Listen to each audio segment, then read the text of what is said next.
ত্রিপুরায় আবারও নেশাগ্রস্ত দুষ্কৃতীদের হাতে আক্রমণের শিকার সাংবাদিক। ঘটনার তীব্র নিন্দা জানিয়েছে জার্নালিস্ট অ্যাসোসিয়েশন অব ত্রিপুরা। ভারতের ছোট্ট পার্বত্য ত্রিপুরা রাজ্যে গণতন্ত্রের চতুর্থ স্তম্ভ সাংবাদিকের ওপর আক্রমণের ঘটনা বন্ধ নেই।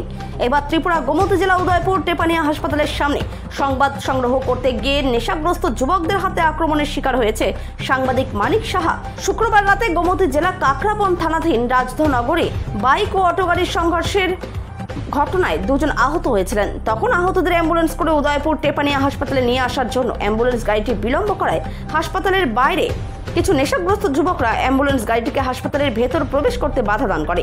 ঠিক সেই সময় সাংবাদিক মানিক সাহা ঘটনাস্থলে ছুটে ঘটনার ভিডিও ধারণ করতে গেলে সেসব নেশাগ্রস্ত দুষ্কৃতিকারীরা সাংবাদিক মানিক সাহার উপর আক্রমণ চালায় এবং সাংবাদিককে ধাক্কা দিয়ে তার মোবাইল ফোনটি মাটিতে ফেলে দেয়। পুলিশ কর্মীদের সামনে সাংবাদিকের উপর এই ন্যাক্কারজনক ঘটনা সংঘটিত হলে পুলিশ ছিল নীরব দর্শকের ভূমিকায়। এই ঘটনায় তীব্র নিন্দা জানাচ্ছে জার্নালিস্ট অ্যাসোসিয়েশন অব ত্রিপুরা সাংবাদিকদের সংগঠন। অবিলম্বে দুষ্কৃতিকারীদের চিহ্নিত করে তাদের কঠোর শাস্তি প্রদানের জন্য শনিবার গোমতী জেলার পুলিশ আধিকারিক নির্মাণ দাসের নিকট এক প্রতিনিধিমূলক ডেপুটেশন প্রদান করেন জার্নালিস্ট অ্যাসোসিয়েশন অব ত্রিপুরা সংগঠন। উপস্থিত ছিলেন সংগঠনের সভাপতি বিক্রম কর্মকার, সাধারণ সম্পাদক মিঠুন আচার্য, ইন্দ্রজিৎ সরকার, দীপ্তনু সেন সহ অন্যান্যরা। ঠিক আছে, নমস্কার। আমরা জার্নালিস্ট অ্যাসোসিয়েশন অব ত্রিপুরা রাজ্য কমিটির পক্ষ থেকে আজকে আমরা উদয়পুর এসডিপি অফিসে স্যারের সাথে মিলিত হওয়ার জন্য এসেছি। মেইন উদ্দেশ্য হচ্ছে গতকালকে আমাদের এক সাংবাদিক ভাই টেপানিয়া হাসপাতালে একটা কবর সংগ্রহ করতে গিয়েছিল।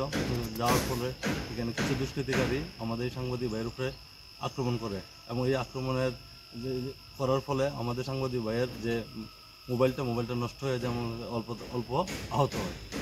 এই ঘটনার সাথে যারা জড়িত তাদেরকে উপযুক্ত শাস্তি প্রদান করার জন্য আজকে মহকুমার অফিসারের সাথে আমরা মিলিত হয়েছে এবং তাই নিয়ে আশ্বাস দিয়েছে 24 ঘন্টার ভিতরে তার উপর অ্যাকশন নেবে এবং তাদেরকে অ্যারেস্ট করা হবে।